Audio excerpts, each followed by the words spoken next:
Tell us a little bit when we started this place, like kind of where your head was at, and that was 2005 that we actually started. But tell me where your head was at when we put that thing together.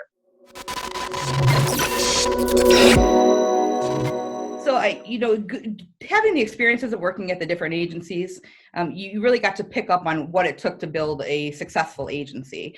And so traditionally in our world, we would bring on financial advisors, you'd bring on a lot of different people, and you would kind of hope that maybe 5 or 10% of them would actually stay.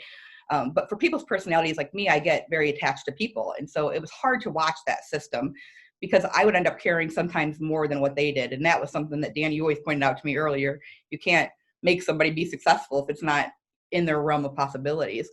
And so through that, I think we've developed a different strategy. And it's that we know we're very good at what we do.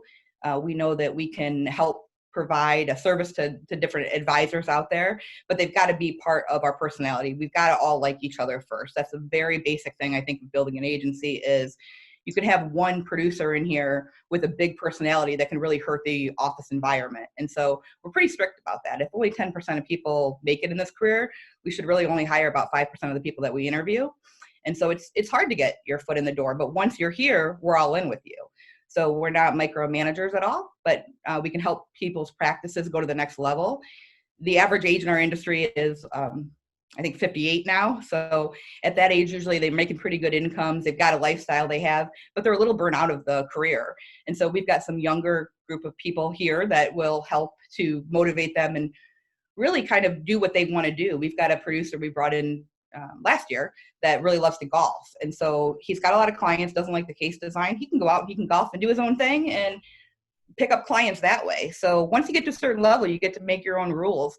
Our job, and Dan, you and I do that, is to make sure that the practice still runs with or without them here. Yeah. So the team environment's a big deal.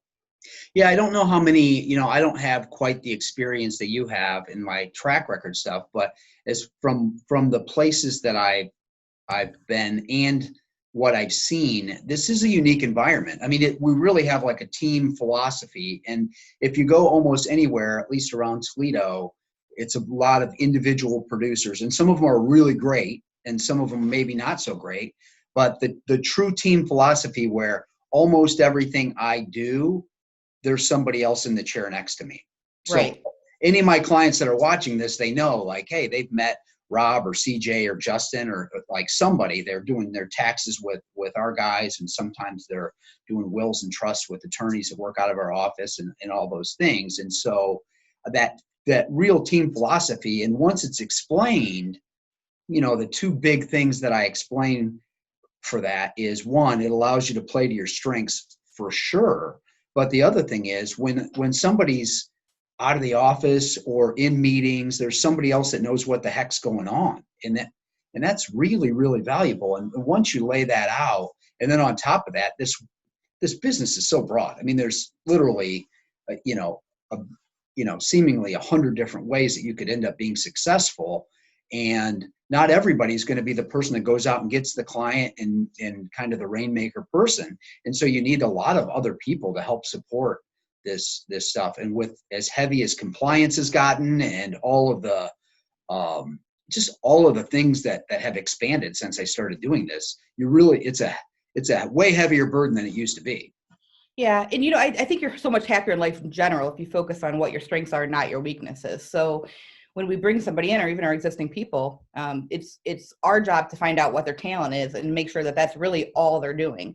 So the philosophy of sharpening your skills, we always want to be better. We always want to get better, but we can also do what we want to do, be really good at it. And then we go out and hand select the other people behind it. So if you don't want to sit and watch the computer screen all day and watch the stock prices, you don't have to do that. You can go out and meet the clients. So I think you and I really have to find those talented people, and we've done a good job of that. So, and I think you take it as seriously kind of as we do at the office, making sure that we all fit in, because we have to really like the people we work with.